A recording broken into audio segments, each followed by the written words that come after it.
हम्म तो this is chapter number 9। ठीक है, अभी तक हमने कहाँ तक पढ़ लिया? हमने देख लिया है कि व्हाट इज सेल, कैसे हम सेल में लिविंग ऑर्गेनिजम्स में क्लासिफिकेशन करते हैं। बायोलॉजी में हमने डिफरेंट टाइप्स ऑफ सेल देख लिए, बैक्टीरिया, ये सब हम देख चुके हैं। ठीक है, अब हमें देखना है कि सेल, भाई सेल भी तो किसी चीज से बनी ही है ना। अगर हम एक बेसिक बात करें कि कोई भी लिविंग ऑर्गेनिज्म या कोई भी नॉन लिविंग ऑब्जेक्ट, वो सब किससे बने हैं? कोई सभी चीजें एटम से बनी है।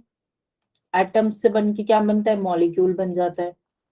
ठीक है, तो देखा जाए तो जो लिविंग आइडेंटिटी है, सेल है, या कोई हम बोले कि लिविंग ऑर्गेनिज्म है, उसमें भी तो कुछ ना कुछ मॉलिक्यूल्स प्रेजेंट ही है ना। वो भी तो किसी चीज से ही बना है। तो वो हम देखेंगे कि वो क्या क्या चीजें हैं, वो क्या क्या बायो मॉलिक्यूल्स हैं जो हमारी बॉडी को, हमारी सेल को सपोर्ट कर रहे हैं, उसकी फंक्शनिंग में हेल्प कर रहे हैं, हमें एक तरीके से लाइव, हमें जिंदा रखने में हेल्प कर रहे हैं। ठीक है, तो अब हमारा फ्लो क्या रहेगा चैप्टर का? सबसे पहले ये देखते हैं फ्लो इन द मी। ऐसे ये सीक्वेंस चलेगा, इस सीक्वेंस में हम सारे टॉपिक्स पढ़ेंगे, और ये सीक्वेंस आपका एनसीईआरटी वाला ही सीक्वेंस है। ठीक है, तो हम एक एक टॉपिक को कवर करते हुए चलेंगे। आज हम पढ़ेंगे topic number 1, how to analyse chemical composition, और साथ ही साथ इंट्रोडक्शन लेंगे एक चैप्टर का कि व्हाट आर बायोमोलिक्यूल्स और कितने टाइप के बायोमोलिक्यूल्स होते हैं। ठीक है, चलो लेट्स स्टार्ट।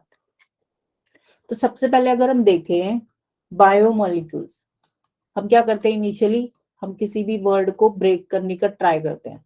ठीक है, बायो प्लस मॉलिक्यूल, तो ऐसे मॉलिक्यूल्स जो किस में प्रेजेंट है? जो किसी भी बायोलॉजिकल आइडेंटिटी में। बायोलॉजिकल आइडेंटिटी से क्या मतलब है? कोई भी सेल कह लो, टिश्यू कह लो, या हम हायर लेवल की बात करें तो कोई भी ऑर्गेनिज्म।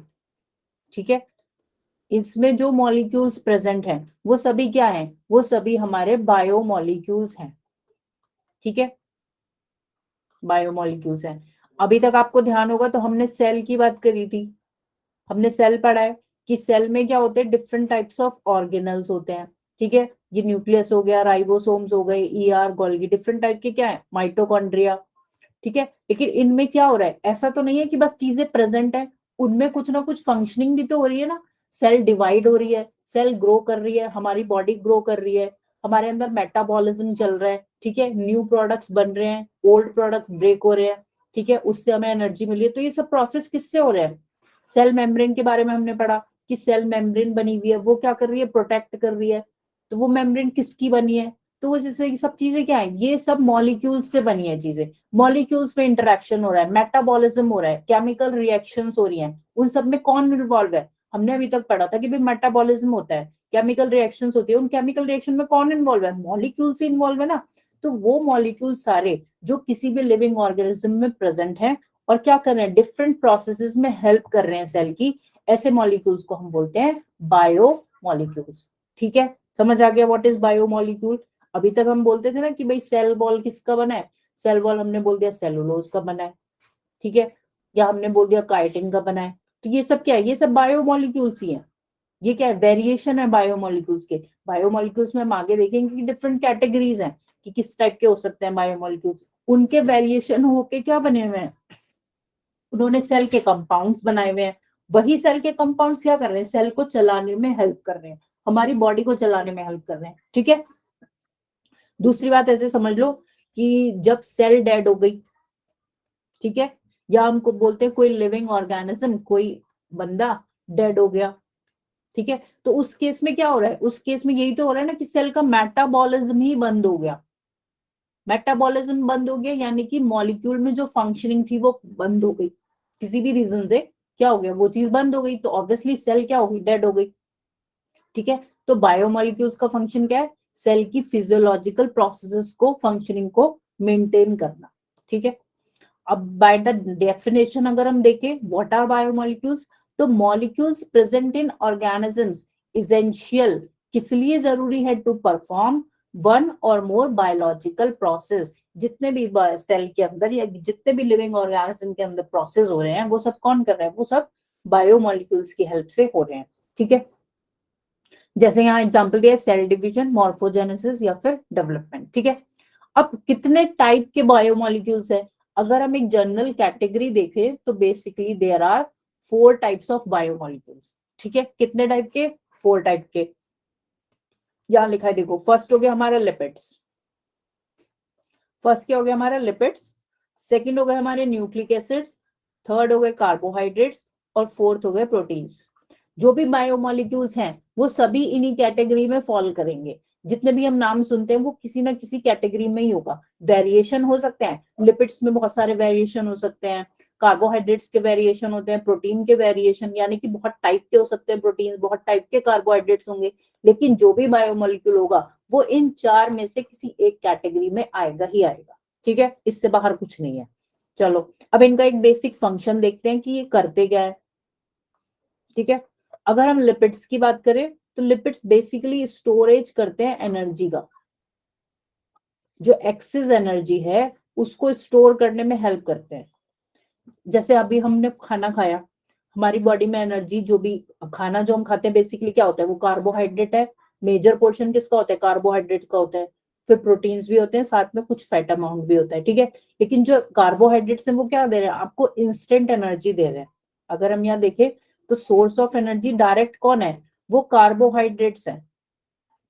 ठीक है, लेकिन जो एनर्जी सेव कर रहे हैं कि फ्यूचर में हम यूज कर सकते हैं, जब कभी हमें एनर्जी का एक्स्ट्रा रिक्वायरमेंट है, या मान लो हम स्टारवेशन की कंडीशन में है, हमें खाना नहीं मिल रहा, तो उस केस में हमारी बॉडी ऐसा तो नहीं है ना कि बिल्कुल काम करना बंद कर देगी, प्रोसेसिंग तो इंटरनल तब भी चलेगी।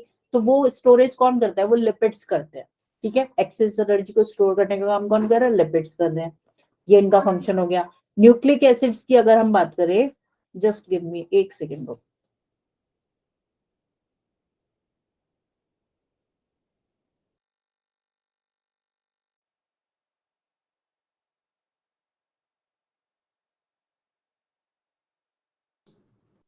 तो अगर हम न्यूक्लिक एसिड्स की बात करें तो न्यूक्लिक एसिड्स का बेसिक काम क्या है? Storage of information, storage of data कह सकते हैं अगर हम साइंस की टर्म्स में बात करें, या फिर जेनेटिक इंफॉर्मेशन, कि सेल बनेगी कैसे, सेल रेप्लिकेट कैसे होगी, सेल की प्रोसेसिंग जो भी चला रहा है, एक तरीके से कह सकते हैं इसको कि गॉड फादर है, इसको पता है कि कैसे किससे क्या काम करवाना है। सारी स्टोरेज जो एनर्जी डेटा जो भी कहाँ मिलेगा, वो कौन स्टोर कर रहा है? वो न्यूक्लिक एसिड स्टोर कर रहे हैं। तो इस बायोमोलिक्यूल का फंक्शन है स्टोरेज ऑफ जेनेटिक इंफॉर्मेशन। ठीक है, कौन आता है न्यूक्लिक एसिड के अंदर? क्या होता है न्यूक्लिक एसिड्स में? कौन बताएगा? हर्ष, गौरव, नाजिया। हाँ, डीएनए और आरएनए किसके अंदर आते हैं? न्यूक्लिक एसिड्स के अंदर। तो हमें पता है ना कि डीएनए क्या करता है? हमारी जो भी एनर्जी, वो इंफॉर्मेशन है जेनेटिक, वो सब कहाँ स्टोर है? डीएनए में, और कुछ ऑर्गेनिजम्स में आरएनए में। ठीक है, तो ये काम हो गया न्यूक्लिक एसिड्स का।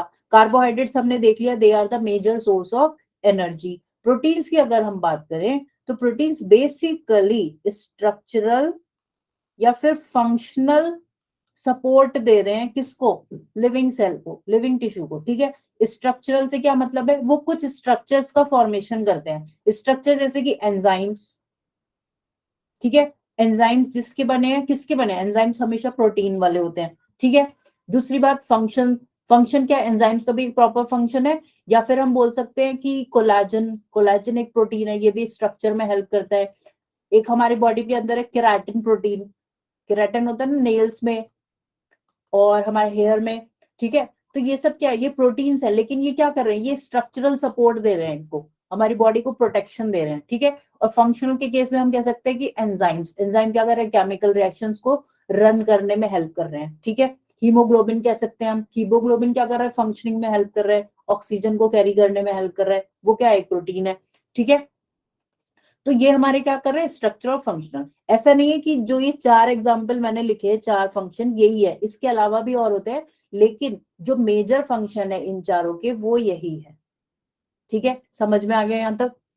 व्हाट आर बायोमोलिक्यूल्स, कितने टाइप के होते हैं और उनके बेसिक फंक्शंस क्या हैं। ठीक है, एक एक करके हम इनको आगे चैप्टर में डिस्कस करेंगे कि कैसे बने हैं और क्या क्या इनके फंक्शंस है। ठीक है, क्या इनके मोनोमेरिक यूनिट्स होती हैं, कैसे ये काम करते हैं। ठीक है, यहाँ तक क्लियर है?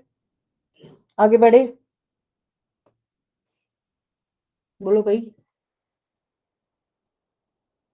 नींद तो नहीं आ रही किसी को? आ रही है? नींद नींद आ रही है, नींद। ठीक है, चलो चलो। तो सेकंड हमने देख लिया व्हाट आर बायोमोलिक्यूल्स, ठीक है। एक तो ये कॉन्सेप्ट हो गया। अगर हम मॉलिक्यूल्स की अगर बात कर रहे हैं तो हम थोड़ा सा केमिस्ट्री लेवल पर अगर जाएं तो केमिस्ट्री में डिफरेंट दो तरीके के कंपाउंड्स होते हैं ना। एक हो गए हमारे ऑर्गेनिक और एक हो गए इनऑर्गेनिक, ठीक है। यही होते हैं ना, ऑर्गेनिक और इनऑर्गेनिक। ऑर्गेनिक कौन से होते हैं? ऑर्गेनिक कौन से होते हैं, कौन बताएगा? नाजिया बताएगी। नाजिया चले गए आप? नाजिया आप हो क्लास में या लीव कर दिया? ऑर्गेनिक कंपाउंड्स में क्या होता है?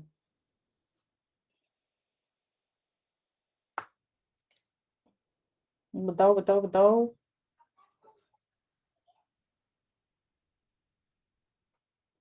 मिश्रा जी आपका नाम क्या है भाई? मिश्रा जी जो हैं उनका नाम क्या है? ऑर्गेनिक कंपाउंड्स कौन से होते हैं? जिनमें कार्बन होगा, ठीक है। जिनमें कार्बन होगा वो सब क्या होते हैं? वो केमिस्ट्री में हम देखें तो वो ऑर्गेनिक कंपाउंड्स होते हैं। विदाउट कार्बन वाले क्या होते हैं? इनऑर्गेनिक, ठीक है।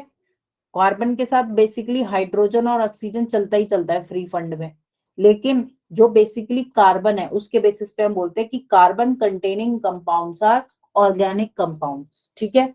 तो अब हमने बोला कि भाई मॉलिक्यूल्स हैं, बायोमॉलिक्यूल्स है, तो बायोमॉलिक्यूल्स में भी तो कार्बन और इनऑर्गेनिक दोनों चीजें होंगी ना। कार्बन कंपाउंड्स भी हो सकते हैं और इनऑर्गेनिक भी हो सकते हैं। इनऑर्गेनिक में जैसे क्या क्या आएगा? हमारा आयरन हो गया, कैल्शियम हो गया, नाइट्रोजन, सल्फर, मैग्नीशियम, मैंगनीज, ठीक है। जो भी आप एलिमेंट सोचोगे वो सब किस में आएंगे? इनऑर्गेनिक में आएंगे, एक्सेप्ट कार्बन, कार्बन को छोड़ के, ठीक है। तो हमारे बायोमॉलिक्यूल्स में भी तो ये सब चीजें प्रेजेंट होंगी ना। या हम बोले हमारी सेल में, ठीक है। सेल में बायोमोलिक्यूल्स है और सेल किसका बना है? डिफरेंट टाइप के मॉलिक्यूल्स का। तो उसमें भी कुछ तो ऑर्गेनिक होंगे कंपाउंड्स और सेल में कुछ कैसे होंगे? इनऑर्गेनिक कंपाउंड्स होंगे, ठीक है ना। दोनों तरीके के ही होंगे। तो ये कैसे पता लगता है कि हाँ भाई, मान लो किसी को हायर लेवल पे स्टडी करनी है, ठीक है। उसको पता लगाना है कि भाई सेल के किस पोर्शन में ऑर्गेनिक है, या कोई स्ट्रक्चर हम देख रहे हैं, सेल मेम्ब्रेन का स्टडी कर रहे हैं मान लो, तो हमें उसके स्ट्रक्चर का स्टडी करना है। तो हमें पहले ये पता होना चाहिए ना कि उसमें कौन से मॉलिक्यूल्स है, कौन से कंपाउंड्स है। तो उस एनालिसिस को करने के लिए हमें बेसिकली एक ये देखना होगा कि कैटेगरी क्या है। इट इज ऑर्गेनिक कैटेगरी और इनऑर्गेनिक। तो वो हम कैसे कर सकते हैं? अगर हम सिंपल जनरल वे में बात करें, स्पेसिफिक नहीं जा रहे, सिर्फ एक जनरल एक्सपेरिमेंट है कि कैसे पता लगेगा कि ऑर्गेनिक है कंपाउंड या इनऑर्गेनिक है सेल के अंदर। तो on the basis of solubility in the acid, ठीक है। On the basis of solubility, किसमें? एसिड में। हमने क्या करा? एक सेल लिया, उसको क्या कर लिया हमने? ब्रेक कर लिया, या हमने किसी भी तरीके से उसको टिश्यू को क्या कर दिया? ब्रेक करके उसका एक पेस्ट सा बना लिया, ठीक है। उस पेस्ट को आपने एसिड में मिक्स करा, ठीक है। अगर एसिड में मिक्स होने के बाद उसको हमने क्या करा? इसमें ये जो एक्सपेरिमेंट दिया है इधर, ये डायग्राम दिख रहा है ना, एक्सपेरिमेंट, ये मान लो ये एसिड है, इसमें क्या है? सेल का वो है, टिश्यू का पेस्ट है। मिक्स हो गया, हमने अच्छे से मिक्स करा उसको, उसके बाद हमने उसको फिल्टर पेपर से पास कर दिया। ये हमारा फिल्टर पेपर हो गया। इससे पास करने के बाद क्या होगा? लिक्विड नीचे आ जाएगा पास होके, लेकिन थोड़ा सा जो सॉलिड पोर्शन होगा वो यहाँ क्या होगा? वो फिल्टर पेपर में रह जाएगा, ठीक है। तो जो पोर्शन नीचे पास हो गया उसको क्या बोलते हैं? फिल्ट्रेट, क्योंकि वो फिल्टर हो गया, ठीक है। और जो ऊपर रह गया प्रेसिपिटेट, जो सॉलिड पोर्शन फिल्टर पेपर पे रह गया, उसको हम बोलते हैं रिटेंटेट। रेजिड्यू लिखा है यहाँ पे, लेकिन आपको क्या याद रखना है? आपको याद रखना है रिटेंटेट, ठीक है। इस बात को ऐसे समझ सकते हैं। ऐसा मोस्टली आपने क्या देखा होगा, लैब वगैरह में देखा होगा ना सेटअप, केमिस्ट्री लैब में देखा होगा ना फिल्टर पेपर कैसा होता है। कैसे हम किसी चीज को फिल्टर करते हैं, उसमें पेपर में क्या रह जाता है? फिर हल्का सा प्रेसिपिटेट रह जाता है। तो वही काम हम यहाँ कर रहे हैं। हमने क्या लिया? सेल को ग्राइंड करा और हमने उसको एसिड में मिक्स करा। उसके बाद हमने उसको फिल्टर पेपर से क्या करा? छान लिया एक तरीके से। तो हमें नीचे जो मिला फिल्ट्रेट, जो हमें नीचे पोर्शन मिला फिल्ट्रेट, उसमें क्या है? उसमें आए ऑर्गेनिक कंपाउंड्स। उसमें क्या है? Organic compounds. ऑर्गेनिक कंपाउंड्स क्यों आए उसके अंदर? क्योंकि organic compounds are acid soluble, ठीक है। हम यहाँ लिखेंगे एसिड सॉल्युबल कौन से होते हैं? ऑर्गेनिक कंपाउंड्स, ठीक है। और जो रिटेंटेट आया नीचे, नहीं नीचे नहीं, रिटेंटेट कहाँ मिलेगा, फिल्टर पेपर पे, फिल्टर पेपर पे मिलेगा ना रिटेंटेट, रिटेन हो गया वो, वहीं पे रुक गया, तो रिटेंटेट में कौन से मिलेंगे, इनऑर्गेनिक कंपाउंड्स, ठीक है। क्यों मिले, क्योंकि वो एसिड में मिक्स ही नहीं हुए, ठीक है, एसिड इनसॉल्युबल है, वो मिक्स नहीं हुए एसिड में, तो वो कहाँ रह गए, ऊपर ही रह गए।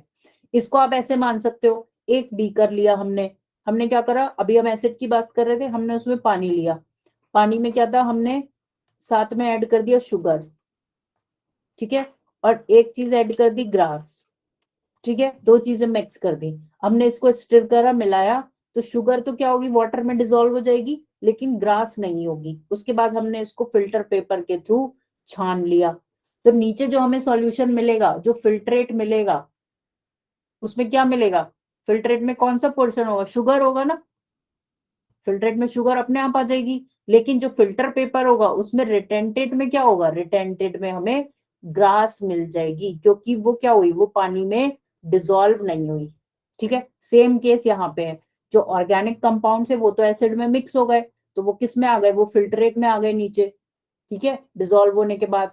और जो इनऑर्गेनिक कंपाउंड्स थे वो एसिड में मिक्स नहीं हुए, वो एज इट इज रखे थे उसमें एसिड में, तो जब एसिड उससे पास हो गया फिल्टर पेपर से, तो वो किस में बचे, वो रिटेंटेट में बचे।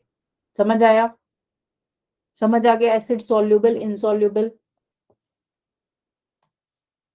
एसिड सॉल्युबल में क्या मिलेगा, organic compounds, takeaway point, this is the takeaway point of the slide, ठीक है, ठीक है ना। याद क्या रखना है, acid soluble organic compounds, acid insoluble inorganic compounds, ठीक है। हम जो भी अब क्लासेस करेंगे उसमें हर एक स्लाइड पे मैं आपको ये बताती जाऊंगी कि इसका इंपॉर्टेंट पॉइंट क्या है, इस स्लाइड में से बेसिकली हमें याद क्या रखना है और कहाँ से क्वेश्चंस आते हैं आपके, ठीक है ना। आज तो नहीं है मेरे पास क्वेश्चन, लेकिन जब नेक्स्ट मंडे से आपकी क्लास होगी तो 5 क्वेश्चन हम एमसीक्यू वाले डेली करेंगे ही करेंगे, ठीक है। तो आपको आइडिया लगेगा थोड़ा सा कि भाई किस टाइप के क्वेश्चंस आते हैं और कैसे क्वेश्चन फ्रेम होते हैं, ठीक है ना।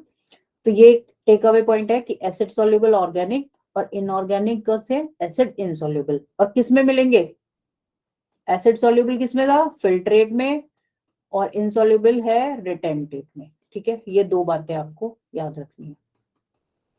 चलो आगे बढ़ते हैं, देखो वही चीज यहाँ पे दोबारा लिखी है, एनालाइजिंग ऑर्गेनिक कंपाउंड, सेम वही प्रोसीजर है।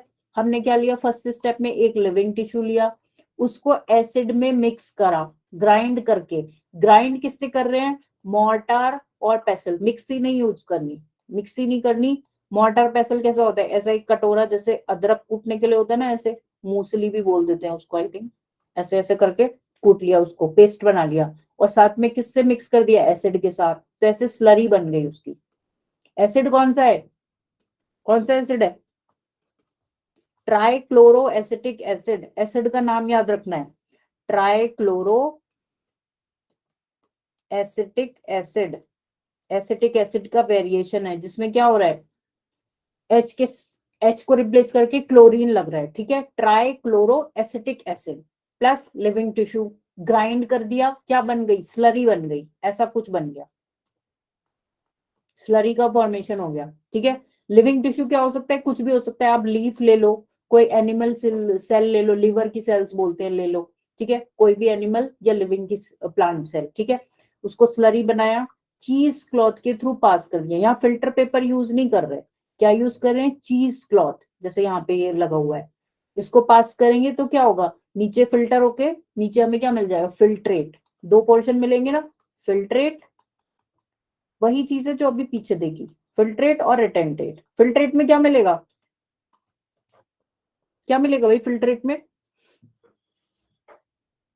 जल्दी बताओ जल्दी बताओ, फिल्ट्रेट में क्या मिलेगा, मिश्रा जी ने अपना नाम नहीं बताया, नाम तो बताओ, तुम लोगों ने नाम ऐसे लिखे हैं कि समझ नहीं आता किसका क्या नाम है।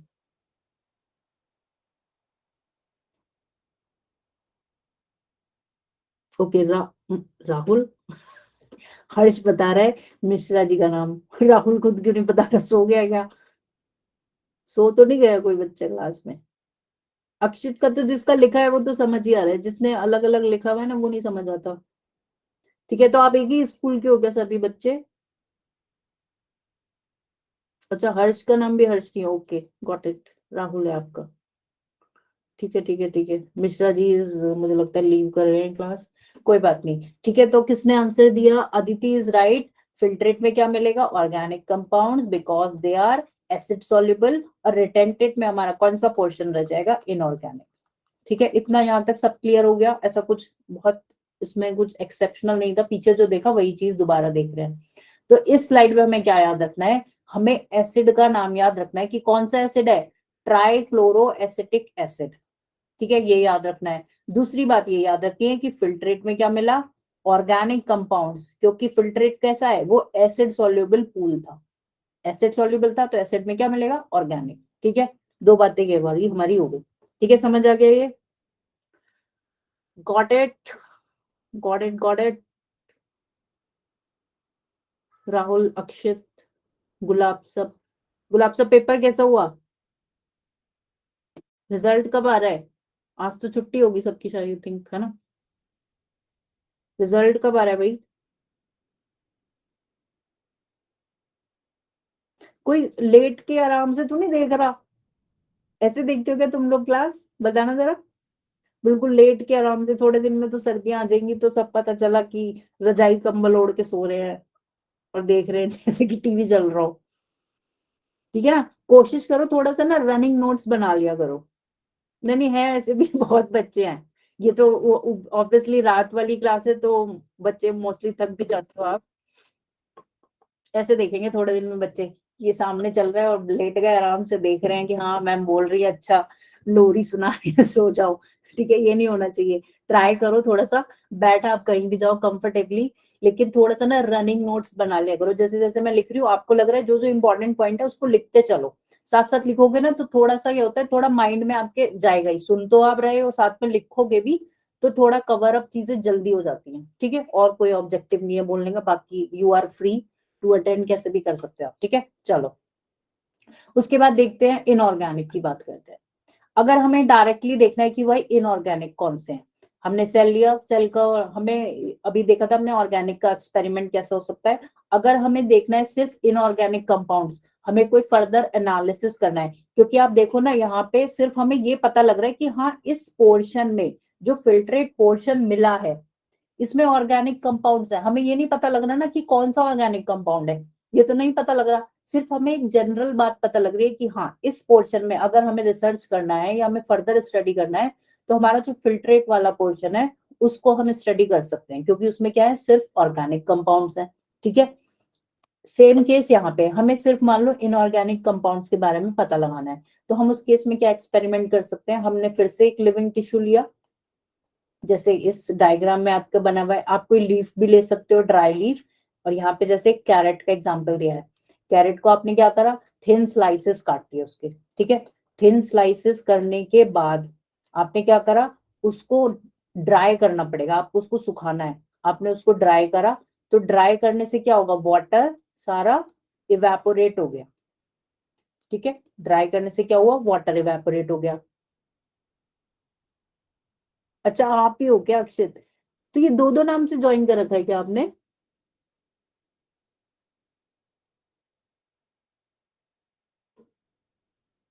कोई बात नहीं, चलो छोड़ो, नो प्रॉब्लम, समझ गई मैं। ठीक है, तो हम क्या देख रहे थे कि हमने लिविंग टिश्यू लिया, थिन स्लाइसेस करे उसके। थिन स्लाइस क्यों कर रहे हैं? क्योंकि हमें ड्राई करना है, तो जितना पतला होगा उतनी जल्दी वो सूख जाएगा, ड्राई हो जाएगा। ठीक है, वाटर इवेपोरेट होने के बाद जो लिविंग टिश्यू का मास बचा, ध्यान से सुनो, वाटर इवेपोरेट होने के बाद जो लिविंग टिश्यू का मास बचा उसको बोलते हैं ड्राई वेट। ठीक है, और जो इनिशियल ये थिन स्लाइसेस वाला वेट था ये पूरा था, इसमें वाटर प्रेजेंट था, इसको बोलते हैं वेट वेट। ठीक है, ये क्वेश्चन इंपॉर्टेंट है, what is dry weight? Dry weight पे भी क्वेश्चन आ जाता है। ठीक है, कि व्हाट इज ड्राई वेट? कोई भी ऐसा वेट जिसमें क्या है, कोई भी ऐसा लिविंग टिश्यू जिसमें हमने क्या करा? हमने वाटर सारा उड़ा दिया, तो उसमें वाटर नहीं बचा, तो वो ड्राई हो गया, तो उस वेट को, जो ड्राई होने के बाद मास बचा, उसको बोलते हैं ड्राई वेट। ठीक है, ड्राई वेट हो गया। उसके बाद हमने इसको बर्न कर दिया टिश्यू को। ठीक है, बर्न करने के बाद, बर्न करने से क्या होगा? जो भी ऑर्गेनिक कंपाउंड थे वो क्या होंगे? सारे ऑक्सीडाइज हो जाएंगे। ऑक्सीडाइज हो जाएंगे तो गैसेस का फॉर्मेशन होगा और वो गैस बन के क्या हो जाएंगे, सब उड़ जाएंगे। ठीक है, अब हमने देखा वाटर सारा उड़ चुका है, ऑर्गेनिक कंपाउंड्स ऑक्सीडाइज होके निकल चुके हैं, तो लास्ट में हमारे पास क्या बचेंगे, सिर्फ इनऑर्गेनिक एलिमेंट्स बचेंगे। और वो किस में प्रेजेंट होंगे, बर्न होने के बाद क्या बन गया, जो भी लिविंग टिश्यू था वो राख बन जाएगा ना भाई, जल गया तो क्या बचा, सिर्फ राख बची ना उसकी टिश्यू की, या हम बोल सकते हैं ऐश, हम ऐश बचा। ठीक है, तो ऐश में क्या है, ऐश में बेसिकली इनऑर्गेनिक कंपाउंड्स या इनऑर्गेनिक एलिमेंट्स प्रेजेंट है। तो अगर किसी को फर्दर स्टडी करना है कि भाई कौन सा इनऑर्गेनिक है, ठीक है, मुझे ये पता लगाना है इसमें आयरन है, कैल्शियम है, या क्या है, मैग्नीशियम है, तो हम इसको फर्दर एनालाइज कर सकते हैं डिफरेंट प्रोसेसेस के थ्रू। ठीक है, तो टेक अवे पॉइंट क्या है यहाँ पे कि व्हाट इज ड्राई वेट, आपको याद रखना है व्हाट इज ड्राई वेट। और दूसरी बात, जो ऐश कंटेंट होगा उसमें क्या मिलेंगे हमें, इनऑर्गेनिक एलिमेंट्स। ठीक है, इनऑर्गेनिक एलिमेंट्स, समझ आ गया यहां तक। ये बच्चे इतने कम क्यों आ रहे हैं अभी, पहले जरा किसी को पता है कुछ आइडिया। पहले तो रात के बैच में बहुत सारे बच्चे आते थे, कहाँ चले गए सब, कोई आइडिया किसी को, घूमने चले गए क्या बच्चे एग्जाम के बाद। है ना, पहले आते थे ना, रात के बैच में बहुत सारे बच्चे आते थे, पता नहीं कहाँ चले गए सब। वही मुझे लग रहा है सो रहे हैं सब। अब धीरे धीरे तो और ठंड होगी तो पता नहीं उठेंगे भी या नहीं। सोते ही ना रहे सुबह भी। हाँ 200 तक भी आते थे, मतलब हैंग ही हो जाती थी क्लास। और आज देखो इतने बच्चे तो मॉर्निंग की क्लास में होते हैं, 14-15 बस। चलो लेट्स सी। ठीक है, तो ये हमारी बेसिक एक जनरल इंफॉर्मेशन हो गई, हाउ टू एनालाइज ऑर्गेनिक और इनऑर्गेनिक कंपाउंड्स। ठीक है, आगे देखते हैं। देखो, अब एनसीईआरटी में ना तुम्हारे ये दो टेबल्स दिए हुए हैं, इसमें ऐसा कुछ याद नहीं करना। मैं तुम्हें दो बातें बताना चाहती हूँ, क्योंकि ऐसे छोटे छोटे क्वेश्चन ना एग्जाम्स में आते हैं। कैसे, जैसे कि वाटर, देखो यहाँ वाटर क्या है, एक क्वेश्चन ऐसा किसी एग्जाम में आया हुआ है कि what which of the following is the inorganic identity, तो उसमें वाटर भी था। और बच्चों को लगा कि वाटर नहीं होगा, वाटर ऑर्गेनिक हो सकता है, क्योंकि हम मोस्टली पढ़ते हैं ना कार्बन हाइड्रोजन ऑक्सीजन, ये ऑर्गेनिक में होते हैं, ऑर्गेनिक में होते हैं। तो लेकिन वाटर क्या है, एक इनऑर्गेनिक, ये देखो यहाँ लिखा है ना, इनऑर्गेनिक आइडेंटिटी है लिविंग टिश्यू में। तो ये पॉइंट हमें याद रखना है, वाटर वाला। ठीक है, एक तो ये बात बतानी थी।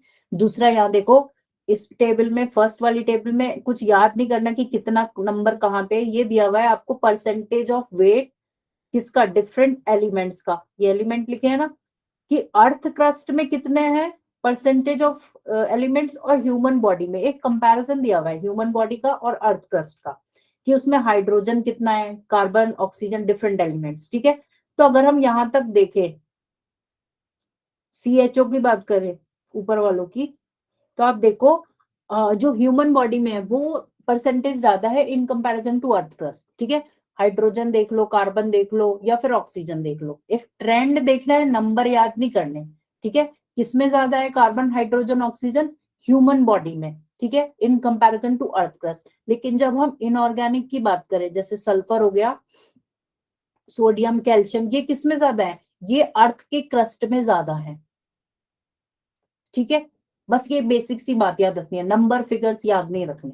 ठीक है, तो हमें बेसिकली कहने का मतलब ये है कि एनसीईआरटी में जो भी छोटे छोटे पॉइंट्स भी है ना, वो भी आपको याद रखने हैं, उन पे भी फोकस करना है। ऐसा नहीं है जो पैराग्राफ में लिखा है वही इंपॉर्टेंट है, टेबल्स डायग्राम्स जो साइड में दिए होते हैं वो उनसे भी ज्यादा इंपॉर्टेंट है। ठीक है, यहाँ से भी क्वेश्चंस आ जाते हैं। चलो नेक्स्ट देखते हैं। अब हम देखते हैं व्हाट आर बायोमोलिक्यूल्स, कितने टाइप के थे हमने देख लिया, कि एक होते हैं कार्बोहाइड्रेट्स, प्रोटीन्स, लिपिड्स और न्यूक्लिक एसिड। ठीक है, अभी यहाँ लिखा है कि दीज आर पॉलीमर्स, और ये किससे बने होते हैं, मोनोमर से। मोनोमर क्या होता है, single unit, monomer, mono means single, एक सिंगल यूनिट। ठीक है, मान लो हमने इसको M1 लिखा, ठीक है, M1 plus M2 plus M3, ऐसे करते करते क्या हुआ है, Mn तक एक चेन बन गई, M1 M2 ज्वाइन होते होते थाउजेंड्स ऑफ मोनोमर्स क्या हुए, ज्वाइन हो गए, तो वो क्या बनेंगे, ज्वाइन होकर उन्होंने एक चेन बनाई, एक न्यू स्ट्रक्चर का फॉर्मेशन करा, जिसको हम क्या बोलते हैं, पॉलीमर, यानी कि multiple chains. Multiple, poly means multi होते हैं ना, मल्टीपल चेन्स या रिपीटेशन, जिसमें एक ही चीज क्या हो रही है, बार बार रिपीट हो रही है, एक ही यूनिट बार बार रिपीट हो रही है, तो ऐसे को क्या बोल देते हैं, पॉलीमर। ठीक है, तो जो ये जितने भी बायोमोलिक्यूल्स हैं वो सब ऐसे ही बने हैं, जिनमें क्या हो रहा है, एक ही यूनिट बार बार रिपीट हो रही है, मोनोमर बार बार रिपीट हो रहा है, तो उन्होंने क्या बना, एक लॉन्ग चेन बना ली। ठीक है, तो वो बन गए पॉलीमर्स। जैसे कि हम बात करें कार्बोहाइड्रेट्स की मोनोमेरिक यूनिट क्या है, मोनोसेक्राइड। ठीक है, सेक्राइड मतलब शुगर्स, मोनोसेक्राइड क्या है, एक सिंगल शुगर आइडेंटिटी है, सिंगल शुगर। जब सिंगल शुगर, जैसे यहाँ लिखते हैं शुगर 1, शुगर 2, ऐसे करते करते एन तक बहुत सारे शुगर के मॉलिक्यूल्स एक चेन में बंध गए, तो वो क्या बन गया, वो एक पॉलीसेक्राइड बन गया, और उस पॉलीसेक्राइड को हम क्या बोल देते हैं, कार्बोहाइड्रेट। ठीक है, सेम केस प्रोटीन्स का है, कि प्रोटीन्स का बेसिक यूनिट क्या है, या मोनोमर को हम बेसिक यूनिट भी बोल सकते हैं, बेसिक यूनिट या बिल्डिंग ब्लॉक बोल लो। ठीक है, सब सेम ही बात हुई ना, बिल्डिंग ब्लॉक। जैसे कि सेल क्या था, बिल्डिंग ब्लॉक था किसका, ऑर्गेनिज्म का। ठीक है, अगर हम वॉल बना रहे हैं तो ब्रिक क्या हो गई, उसका बिल्डिंग ब्लॉक हो गई, बेसिक यूनिट हो गई। ठीक है, तो इस ऐसे ही प्रोटीन्स का बेसिक यूनिट क्या है, या मोनोमेरिक यूनिट क्या है, amino acids. In the case of lipids क्या होता है, ग्लिसरॉल और फैटी एसिड्स। ठीक है, न्यूक्लिक एसिड्स के केस में बेसिक यूनिट क्या है, न्यूक्लियोटाइड्स। ये याद होने चाहिए। ठीक है, समझ आ गया what is monomeric unit. Monomeric unit यानी कि सिंगल यूनिट किसी भी बायोमोलिक्यूल की। ठीक है, तो ये आपको याद रखना है। लिपिड्स को हम डिफरेंट फॉर्म्स में लेते हैं, जरूरी नहीं है इन द केस ट्राइग्लिसराइड्स भी हो। ट्राइग्लिसराइड एक फॉर्म, देखो लिपिड्स में भी ना डिफरेंट टाइप्स के होते हैं, मैं आगे पढ़ाऊंगी आपको। लिपिड्स कैसे हो सकते हैं, सिंपल हो सकते हैं, कॉम्प्लेक्स हो सकते हैं, डिराइव्ड लिपिड्स हो सकते हैं। तो अगर हम इसकी बात करें ट्राइग्लिसराइड्स की, तो ये बेसिकली ग्लिसरॉल से बने होते हैं, ग्लिसरॉल से, ग्लिसरॉल प्लस फैटी एसिड्स। ठीक है, हाँ बेसिकली आप कह सकते हो कि ट्राइग्लिसराइड्स मोस्ट कॉमन होते हैं, लेकिन ऐसा जरूरी नहीं है कि हम इसी फॉर्म में लेते हैं, और भी फॉर्म्स होते हैं। ठीक है ना, आगे देखेंगे हम एक एक करके।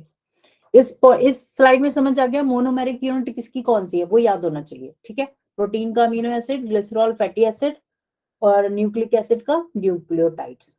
चलें आगे, गुड टू गो, चलें।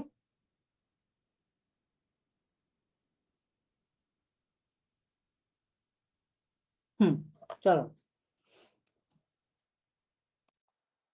अब देखते हैं, देखो अमीनो एसिड, अभी जस्ट एक बेसिक इंट्रोडक्शन ले रहे हैं, आगे धीरे धीरे बढ़ेंगे। ठीक है ना, पहले अब समझते हैं हमने अभी तक क्या देखा। हम देखो बैकवर्ड चल रहे हैं, पीछे वाली अप्रोच, इसको बोलते हैं डिडक्टिव अप्रोच। सबसे पहले हमने क्या पढ़ा, हमने सेल पढ़ा। ठीक है, सेल में हमने देखा बायोमोलिक्यूल्स ऊपर बनाए, सेल किसमें बना है, बायोमोलिक्यूल्स से बना है। बायोमोलिक्यूल्स किसके बने हैं, डिफरेंट मोनोमेरिक यूनिट्स के, है ना। तो अब हम मोनोमेरिक यूनिट्स जो है सबकी, अमीनो एसिड, न्यूक्लियोटाइड, इनको एक एक करके स्टडी करेंगे। जो ये मोनोमेरिक यूनिट है, मोनोसेक्राइड क्या है, अमीनो एसिड क्या है, न्यूक्लियोटाइड क्या है, ग्लिसरॉल वगैरह क्या है, इनको देखेंगे कि इनका कैसे बनता है स्ट्रक्चर। ठीक है, तो स्टार्ट कर रहे हैं हम अमीनो एसिड से। तो व्हाट आर अमीनो एसिड्स, सबसे पहली बात हमने क्या सीखी कि अमीनो एसिड्स क्या है, बेसिकली बिल्डिंग ब्लॉक है किसके, या हम बोल सकते हैं बेसिक यूनिट है किसकी, प्रोटीन की। ठीक है ना, ये हमें बात पता लग गई, ये हमें याद हो गया। ठीक है, दूसरी बात, कोई भी एसिड, एसिड है ना ये भी, कोई भी एसिड या कोई भी यूनिट को हम अमीनो एसिड कब बोलेंगे, जब उसके अंदर चार चार बेसिक क्या होंगे, चार बेसिक फीचर्स होंगे या चार बेसिक कंपोनेंट्स होंगे। जैसे यहाँ लिखा है, कंपोनेंट्स क्या है अमीनो एसिड के, फर्स्ट उसमें एक कार्बोक्सिल ग्रुप होना चाहिए। कार्बोक्सिल ग्रुप क्या होता है, COOH। ठीक है, सेकंड क्या होना चाहिए, अमीनो ग्रुप होना चाहिए, NH2। ठीक है, थर्ड क्या होना चाहिए, हाइड्रोजन प्रेजेंट होना चाहिए, और फोर्थ क्या होना चाहिए, एक और कोई सा भी ग्रुप हो सकता है जिसको हम R से डिनोट कर रहे हैं, क्योंकि वो फिक्स नहीं है, वो चेंज होता रहेगा। ठीक है, जैसे इस डायग्राम में देखते हैं, एक कार्बन है, इसको बेसिक या अल्फा कार्बन हम बोलते हैं। व्हाट इज अल्फा कार्बन, कौन बताएगा, व्हाट इज अल्फा कार्बन, ये अल्फा कार्बन है। जो ये बीच में बना है ना रेड वाला, ये अल्फा कार्बन है। इसको हम अल्फा कार्बन क्यों बोल रहे हैं, कौन बताएगा?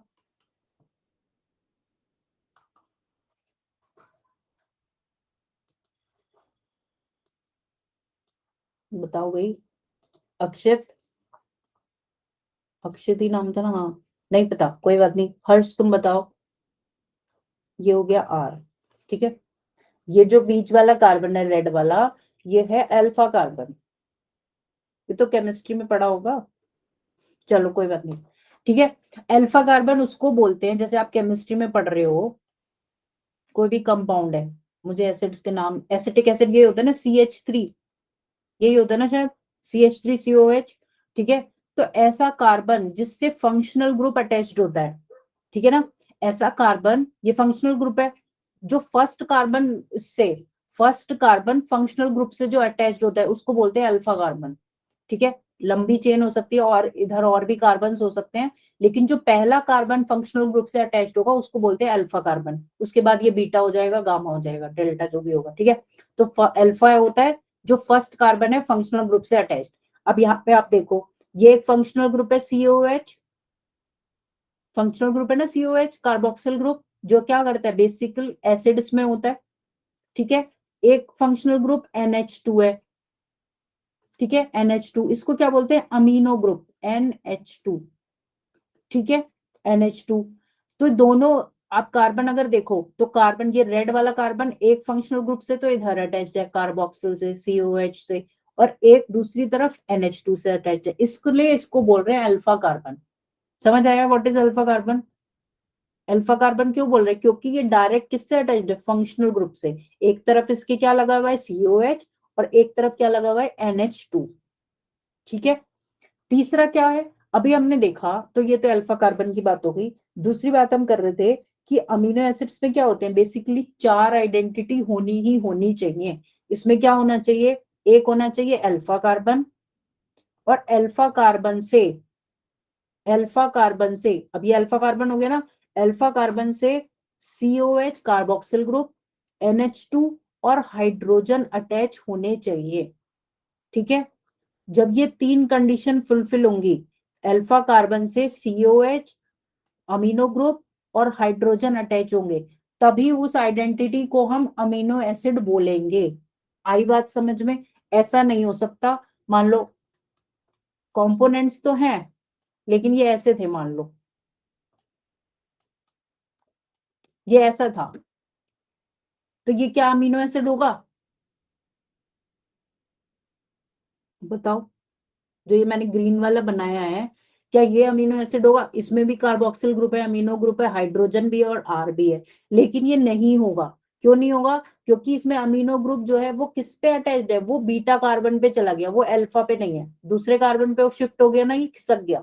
तो सिंगल कार्बन पे जब तक COH, NH2, हाइड्रोजन और आर एक ही कार्बन पे नहीं अटैच्ड होंगे, तब तक वो आइडेंटिटी या वो कंपाउंड अमीनो एसिड नहीं बोला जाएगा। समझ आ गई ये बात? समझ आ गई? गुड टू गो, ठीक है ना। चलो, दूसरी बात ये है कि कभी कभी अमीनो एसिड्स को क्या बोल देते हैं हम, कि दीज आर सब्स्टिट्यूटेड मिथेन। क्या बोल देते हैं? Substituted methane. सब्स्टिट्यूटेड मिथेन भी इसीलिए बोल रहे हैं क्योंकि मिथेन में क्या होता है, CH4 होगा ना, आई थिंक, मैं भी कंफ्यूज हो रही हूँ। सब्स्टिट्यूटेड क्यों बोल रहे हैं, क्योंकि H तो था ही, लेकिन H को रिप्लेस करके क्या लग गया, COH लग गया, और दूसरे H पे क्या लग गया, NH2 ग्रुप लग गया, ठीक है। सब्स्टिट्यूट हो गया मतलब हाइड्रोजन किससे, अभी बता रही हूँ 20 पे भी आएंगे, पहले जो बता रही हूँ वो सुनो, ठीक है। सब्स्टिट्यूटेड मीथेन क्यों बोल रहे हैं, क्योंकि एक हाइड्रोजन किससे रिप्लेस हो गया, कार्बोक्सिल से, और एक रिप्लेस हो गया अमीनो ग्रुप से, ठीक है, इसलिए इनको बोल देते हैं सब्स्टिट्यूटेड मिथाइल्स, ठीक है। अब देखो, आप पूछ रहे हो 20 क्यों है। अभी हमने देख लिया कि भाई हाँ, अल्फा कार्बन पे क्या होना चाहिए, 2 ग्रुप तो होने ही होने चाहिए, अमीनो ग्रुप और साथ में कार्बोक्सिल ग्रुप, ठीक है। हाइड्रोजन, 3 चीजें हो गई, 1 2 3। लेकिन जो ये आर है, आर हमने लिखा है, ये क्या करता है, ये वेरी करता है, वेरी करता है। ये कभी हाइड्रोजन होगा, कभी ये मिथाइल हो सकता है, कभी ये इथाइल हो सकता है, या कुछ और भी हो सकता है, ठीक है, ये कुछ भी हो सकता है यार। तो जैसे जैसे ये आर चेंज होगा, वैसे वैसे क्या होगा, अमीनो एसिड चेंज होता रहेगा, ठीक है, क्योंकि बाकी चीज तो फिक्स ही है ना, ये ऊपर वाला तो पूरा फिक्स है, ये तो फिक्स ही हो गया ना। जैसे जैसे आर चेंज होगा, आर मान लो एच था तो एक अमीनो एसिड बन जाएगा, आर मान लो आर की जगह CH3 लग गया तो दूसरे टाइप का अमीनो एसिड बन जाएगा। ऐसे ही आर 20 तरीके से रिप्लेस होता है, इसलिए हम बोलते हैं कि there are 20 types of amino acids. ठीक है, समझ आया, गॉट इट। चलो, अब आपकी बुक में जो भी एग्जाम्पल दिए हैं, डायग्राम्स दिए हैं, they are very very much important, ठीक है। अब इसी बात को समझते हैं। CH2 NH2 और H, ये तो फिक्स है ना, यहाँ पे था R, ठीक है, ये बेसिक स्ट्रक्चर है अमीनो एसिड का। अगर R फर्स्ट कंडीशन में क्या हुआ, R किससे इक्विवेलेंट है, H से रिप्लेस हो गया। अगर R H से रिप्लेस हो जा रहा है तो उस कंडीशन में जो अमीनो एसिड बनेगा उसको बोलते हैं ग्लाइसीन, ठीक है। वो कौन सा अमीनो एसिड होगा, वो होगा ग्लाइसीन, ठीक है। दूसरा पॉइंट, अगर R CH3 से रिप्लेस हो रहा है, मिथाइल ग्रुप से रिप्लेस हो गया, यानी कि ये क्या बन जाएगा,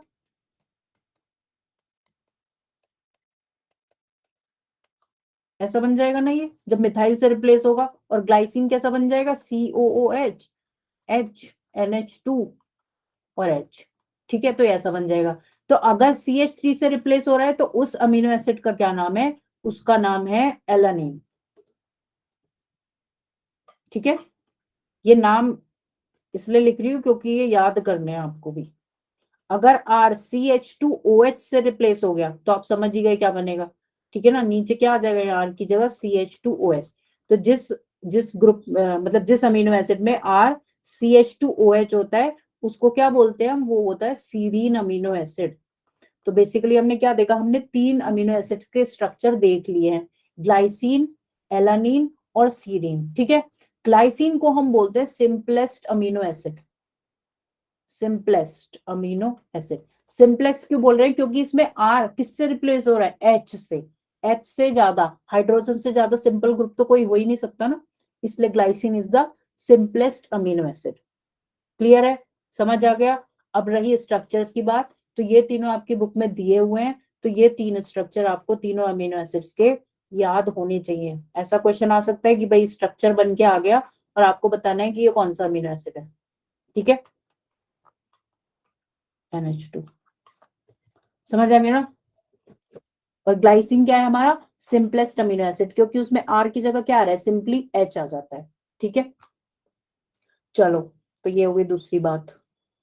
बाकी मैं ये बता रही हूँ आपको कि जैसे 20 है ना, तो आर कितने टाइप का होगा, 20 टाइप का हो सकता है, हमने 3 तो यहाँ देख लिए, ठीक है। बाकी जो 17 बचे, मैं जब आपको ये PDF दूंगी तो उसमें मैं आपको सबके ना जितने 20 टाइप के अमीनो एसिड हैं तो उनका स्ट्रक्चर साथ में बना के दूंगी, आपको याद नहीं करना, सिर्फ रेफरेंस के लिए कि कैसे कैसे चेंज होती हैं चीजें, क्या क्या स्ट्रक्चर हो सकते हैं आर के, तो उसलिए वो देख लेना बस एक बार, ठीक है। याद नहीं करना, याद ये तीनों करने हैं बस, NCERT वाले, ठीक है, समझ आ गया। क्योंकि हम लोग तो करते थे, हम लोग पूरा स्ट्रक्चर याद करते थे, लेकिन अब इतना जरूरत नहीं है आपको, ठीक है ना। चलो, अब देखो यहाँ पे भी वही चीज लिखी है कि फॉर्मूला क्या होगा, जनरल, इसको इसी चीज को हमने इसको कैसे लिख दिया, इसको ऐसे फॉर्मूला फॉर्म में लिख दिया। ये हो गया कार्बोक्सिल ग्रुप, ये COH क्या हो गया, कार्बोक्सिल ग्रुप। NH2, ये तो पता है ना, ये इसको कार्बोक्सिल ग्रुप बोलते हैं, है भाई, बताओ। और इसको अमीनो ग्रुप बोलते हैं, ये तो पता होगा ना, दीक्षा, है ना, इतना तो क्लियर है ना, गुड गुड गुड गुड, ठीक है। चलो, ठीक है, तो इसी चीज को इन्होंने ऐसे लिख दिया है कि RCH NH2 और COH, ठीक है, जनरल हो गया ये। दूसरी बात एक ये है कि देखो ये अमीनो ग्रुप, कार्बोक्सिल ग्रुप और हाइड्रोजन ये तो फिक्स है, R वेरी कर रहा है, तो जैसे जैसे R वेरी करेगा अमीनो एसिड चेंज होता रहेगा, और अमीनो एसिड चेंज होगा तो उसकी प्रॉपर्टीज भी चेंज होंगी, क्योंकि R में क्या है, कभी तो R सिर्फ हाइड्रोजन है, कभी R में क्या हो रहा है, एल्कोहलिक ग्रुप लग रहा है, कभी एसिडिक ग्रुप लग रहा है, कभी उसमें सल्फर आ रहा है, कभी नाइट्रोजन आ रहा है, तो इन सब की प्रॉपर्टीज अलग अलग होंगी ना। तो जैसे जैसे आर चेंज होगा अमीनो एसिड की प्रॉपर्टीज चेंज होती जाएंगी। प्रॉपर्टीज बोले तो फिजिकल और केमिकल प्रॉपर्टीज अमीनो एसिड्स की चेंज होती रहेंगी according to the R group. R क्या है, एक फंक्शनल ग्रुप है ना, तो अमीनो एसिड भी कैसे हो गए, डिफरेंट टाइप्स के हो गए। जो 20 अमीनो एसिड्स हैं वो सारे कैसे हैं, वो सब अलग अलग है, उनकी सबकी प्रॉपर्टीज अलग अलग है, क्योंकि उनमें क्या है, आर अलग अलग है। ठीक है, तो ये इतनी बात थी। आगे देखते हैं, चलो। उसके बाद हम बात करें टाइप्स ऑफ अमीनो एसिड्स। ठीक है, अभी हमने देखा स्ट्रक्चर, स्ट्रक्चर के बेसिस पर ही, ठीक है, स्ट्रक्चर के बेसिस पे ही, स्ट्रक्चर बोले तो आर के बेसिस पर, सब कुछ आर ही कर रहा है, क्योंकि बाकी तो फिक्स है, बाकी क्या है, फिक्स है। तो जैसे जैसे आर चेंज होता है चीजें चेंज होती रहेंगी। चीजें कैसे चेंज होंगी, ये और ये तो फिक्स है, आर चेंज होगा। मान लो आर ऐसे चेंज हुआ कि उसमें एक COH ग्रुप लग गया, कोई भी ऐसा कंपाउंड लगा आर की जगह जिसमें एक और COH ग्रुप है, तो अगर हम देखेंगे तो इसमें 2 COH ग्रुप आ जाएंगे ना, 2 हो जाएंगे ना, एक पहले से था। हाँ, प्रॉपर्टी तो चेंज होगी होगी, लेकिन अब मैं ये बता रही हूँ आपको, ये एसिडिक, बेसिक और न्यूट्रल क्यों बोलते हैं।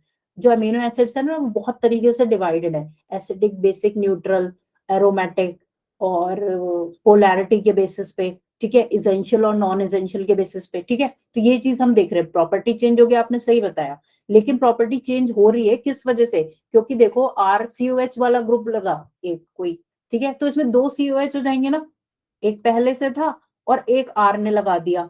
ठीक है, तो ऐसा अमीनो एसिड जिसमें एक अमीनो ग्रुप है, एक अमीनो ग्रुप है और 2 कार्बोक्सिल ग्रुप हो जाएंगे। ठीक है, तो ऐसे अमीनो एसिड्स को कहते हैं एसिडिक अमीनो एसिड्स। COH किस लिए है, COH एसिड्स में होता है ना कार्बोक्सिल ग्रुप, एसिडिक प्रॉपर्टी वाला होता है।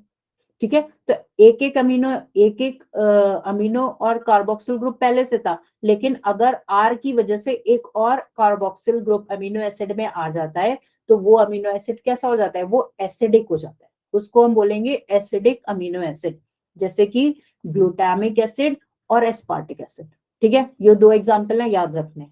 वही सेम बात ऑपोजिट, अगर ऑपोजिट कंडीशन होती है, अगर आर में कोई एक्स्ट्रा NH2 ग्रुप इन्वॉल्व है, तो अगर फाइनल स्ट्रक्चर हम देखें अमीनो एसिड में, एक NH2 ग्रुप पहले से था, एक आर के थ्रू लग गया, तो कितने हो गए, 2 अमीनो ग्रुप हो गए और कार्बोक्सिल ग्रुप एक ही था। ठीक है, तो वो ओवर अमीनो एसिड कैसा हो जाएगा, वो बेसिक हो जाएगा।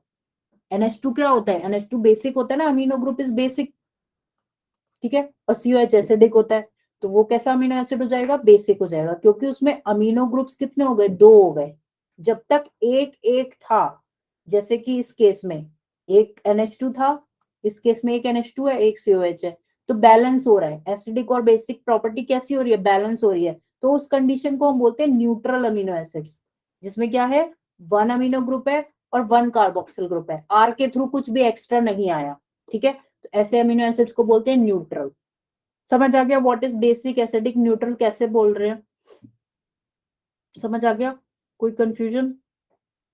ठीक है ना, एक्स्ट्रा कार्बोक्सिल ग्रुप होगा तो वो एक्स्ट्रा आने से ऑब्वियसली वो एसिडिक हो जाएगा, और एक्स्ट्रा अमीनो ग्रुप आ रहा है तो वो कैसा हो जाएगा, वो बेसिक हो जाएगा। ठीक है, अब क्वेश्चन यहां से नहीं आता कि कौन सा बेसिक है, वो एग्जाम्पल पूछेगा आपसे, क्या पूछेगा वो पूछ लेगा, वो which of the following is the acidic amino acid, या which of the following is the basic amino acid, question ऐसे आएगा। तो आपको बेसिकली क्या याद रखना है, फिर से वही बात, आपको एग्जाम्पल यहाँ याद रखने हैं कि देखो इसमें तो एसिड अपने आप ही लिखा है, तो आपको पता ही लग जाएगा, इसमें पहले से लिखा है ग्लूटामिक एसिड, एस्पार्टिक एसिड। ठीक है, तो आपको कोई कंफ्यूजन नहीं है, कंफ्यूजन होता है बेसिकली बेसिक और न्यूट्रल अमीनो एसिड्स में। तो आपकी बुक में जो एग्जाम्पल दिया है वो लाइसिन का दिया है, कि lysine is the basic amino acid, और न्यूट्रल में दिया है वेलिन का। ठीक है, 20 जो अमीनो एसिड्स हैं वो सब एसिडिक, बेसिक और न्यूट्रल के बेसिस पे डिवाइडेड है, मोस्टली जो है वो न्यूट्रल हैं, एसिडिक में एसिड लिखा हुआ है, लेकिन बेसिक आपको याद करने पड़ेंगे। ठीक है, तो ये याद करना है हमें। ठीक है, याद करने वाली चीजें हैं तो साथ के साथ याद करते चलो। ठीक है, तो बेसिक कौन सा है, लाइसिन, और न्यूट्रल कौन सा हो गया हमारा, वेलिन। ठीक है, क्वेश्चन आता है एग्जाम्पल से, विच of the following is the neutral amino acid, तो आपको दे देगा 4-5, बस आपको देखना है कि उसमें कौन सा था, वेलिन। सही है, आगे बढ़े। ठीक है, नेक्स्ट क्लास से हम क्वेश्चंस भी करेंगे, तो तुम लोग को थोड़ा आइडिया होगा कि कैसे क्वेश्चंस आते हैं। चलो, एक ही हो गया।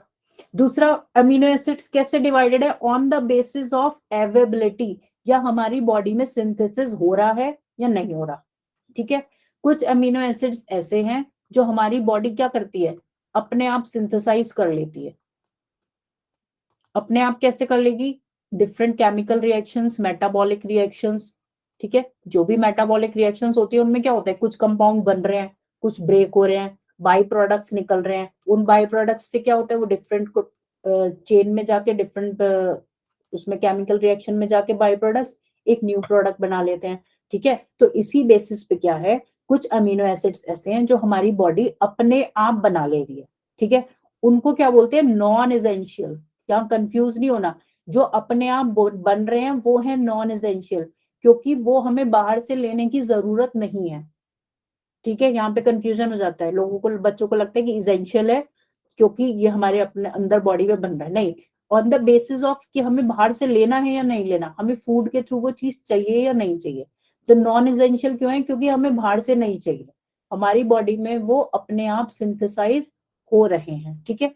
हमें रिलाई नहीं करना आउटसाइड फूड पे।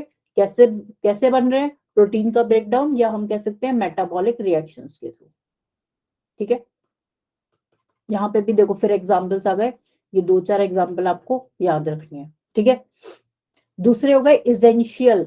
इजेंशियल इसलिए बोल रहे हैं क्योंकि ये सिंथेसाइज नहीं हो रहे, हमें बाहर से लेने पड़ेंगे, ठीक है। हमें बाहर से लेने पड़ेंगे क्योंकि can not be synthesise in our body. Synthesise तो नहीं हो रहे लेकिन चाहिए तो है ही, प्रोसेसिंग के लिए चाहिए, तो हम कहाँ से लेंगे, हम फूड के थ्रू उसको लेंगे। हमें रिलाई करना है फूड सोर्सेज पे, मस्ट ऑब्टेन फ्रॉम आउटसाइड, ठीक है। इसका जो ये इजेंशियल वाले याद रखना, ये वाले एक बार को छोड़ भी दो, लेकिन इजेंशियल कौन से हैं, ल्यूसिन और isoleucine, these are essential amino acids, ठीक है। ये याद रखना है। इसको आप ऐसे भी समझ सकते हो जैसे विटामिन डी। विटामिन डी को क्या बोलते हैं कि हमारी बॉडी अपने आप सिंथेसाइज कर सकती है। हमें क्या करना होता है, कैल्शियम का इंटेक करना होता है और थोड़ा सा हमें सनलाइट की जरूरत होती है, तो हमारी बॉडी अपने आप विटामिन डी को सिंथेसाइज कर लेती है। ऐसे ही नॉन एसेंशियल अमीनो एसिड्स को कर लेती है, ठीक है। लेकिन आज के केस में क्या हो रहा है, अब सिनेरियो ऐसा है, लोग बाग धूप में जाते ही नहीं, बाहर खेलते नहीं बच्चे, ठीक है। तो क्या होता है, विटामिन डी हमारी बॉडी में बन नहीं पा रहा, फिर डॉक्टर के पास जाते हैं, वो कहते हैं जी कैप्सूल खा लो मिल गया विटामिन डी। तो देखा जाए तो कैसा था, ये नॉन एसेंशियल था क्योंकि हमारी बॉडी ऑटोमेटिकली उसको बना सकती थी, लेकिन हमने अपनी लाइफ स्टाइल ऐसा कर लिया कि वो कैसे कैटेगरी में पहुंच गया, वो इसेंशियल में पहुंच गया, ठीक है। समझ आ गया, इसेंशियल नॉन एसेंशियल क्या है। फास्ट तो नहीं हो रहा,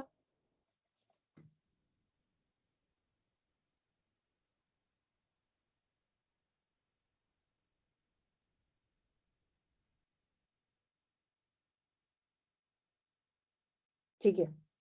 चलो, तो ये सब समझ आ गया, what is essential, what is non essential, types of amino acid कैसे हैं, बेसिक, न्यूट्रल और एसिडिक।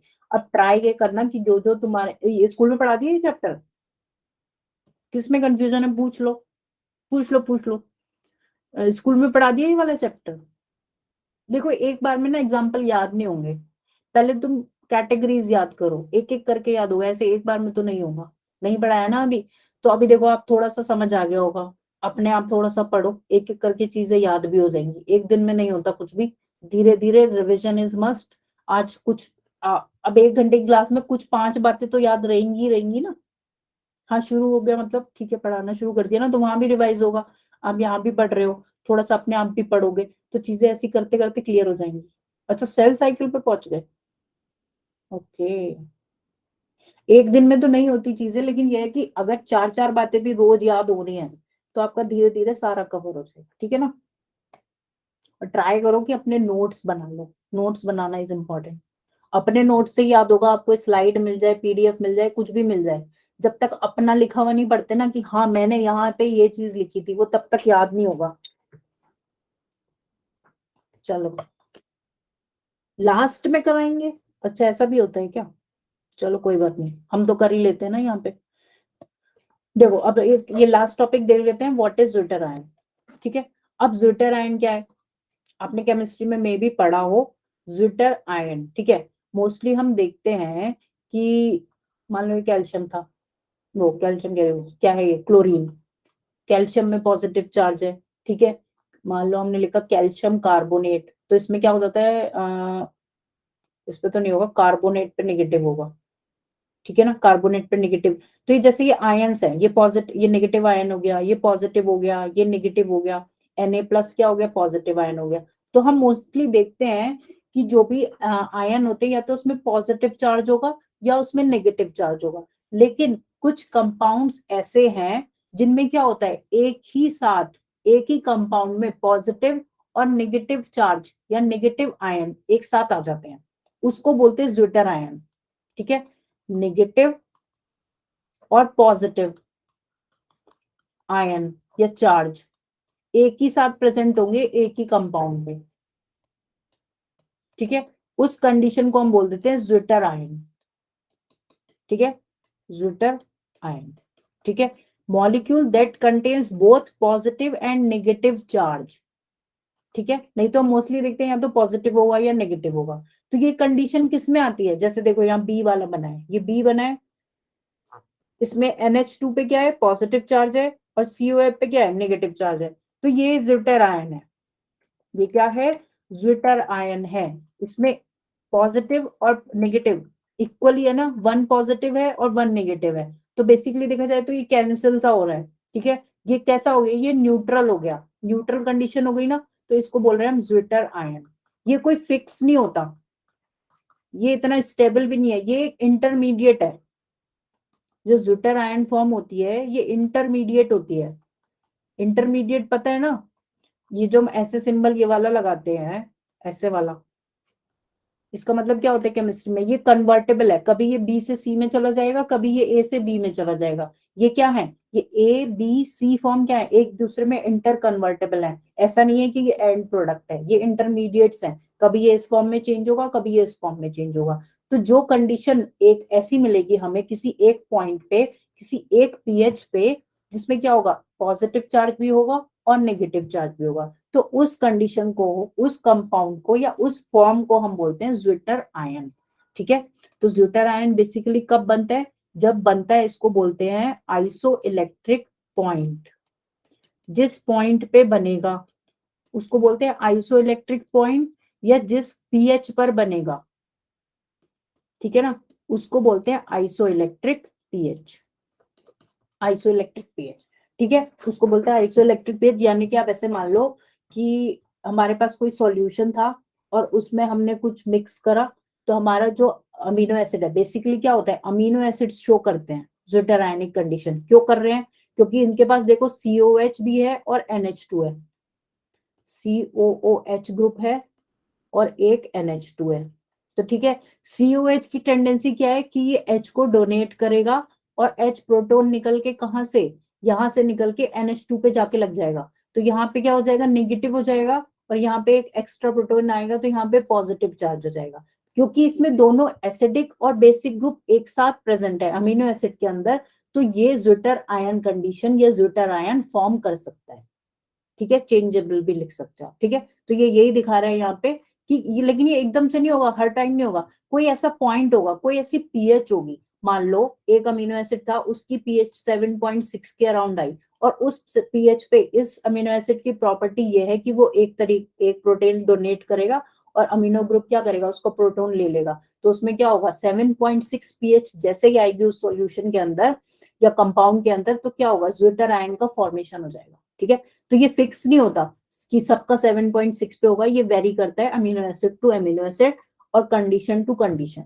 ठीक है, ये चेंज होता रहता है, ये फिक्स नहीं है, लेकिन ये एक इंटरमीडिएट कंडीशन है जो हमें अमीनो एसिड्स में देखने को मिल जाती है, क्योंकि इसके अंदर एसिडिक और बेसिक ग्रुप दोनों प्रेजेंट है। ठीक है, इतनी बात हमें यहाँ याद रखनी है। बाकी आप बायोमोलिक्यूल्स देखोगे उनमें ऐसा नहीं है, उसमें ऐसा नहीं है कि दोनों ग्रुप प्रेजेंट हो, डोनेटिंग और एक्सेप्टिंग, तो उनमें ये फॉर्म देखने को नहीं मिलती ज्विटर आयन की। तो क्वेश्चन यहाँ से ये आता है कि which of the following has the capability to, which of the biomolecule has the capability to make zwitter ion. तो उस केस में आंसर क्या होगा, अमीनो एसिड्स। या डायरेक्ट ये भी आ सकता है, व्हाट इज ज्विटर आयन। तो ज्विटर आयन क्या होगा, जिसमें क्या होता है, बोथ पॉजिटिव और नेगेटिव चार्ज हमारे प्रेजेंट होते हैं। ठीक है, समझ आ गया ज्विटर आयन। और जिस पीएच पे बनता है उसको बोल देते हैं आइसो इलेक्ट्रिक पीएच। आइसो मतलब सेम, सेम इलेक्ट्रिकल पोटेंशियल है, सेम ही है ना, प्लस एक पॉजिटिव है और एक नेगेटिव है। गॉट इट, समझ आ गया। ठीक है, तो यहीं तक देखें आज, अमीनो एसिड्स तक हो गया। नेक्स्ट क्लास में हम देखेंगे लिपिड्स, ठीक है, लिपिड्स से स्टार्ट करेंगे। What are lipids? तो ये मैं बता रही थी जो आपको लिपिड्स के कितने वेरिएशन है, simple lipid, compound lipid, derived lipid. तो एक एक करके इनका थोड़ा थोड़ा स्ट्रक्चर देखेंगे कैसे वेरी करता है, ठीक है ना। आगे फिर फैटी एसिड्स पढ़ेंगे, ठीक है। तो पढ़ने को बहुत कुछ है, बस रेडी रहो, ठीक है ना। चलो, कोई अभी तक इसमें कोई डाउट तो पूछ लो।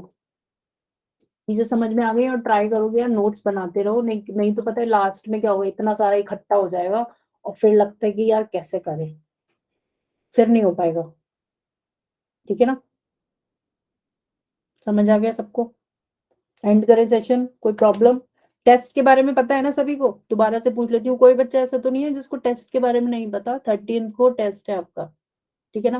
फिर बैचेस सेग्रीगेट हो जाएंगे और बैचेस में बच्चे फिक्स हो जाएंगे, ठीक है। चलो फिर एंड करें। Okay, bye bye, thank you all, good night.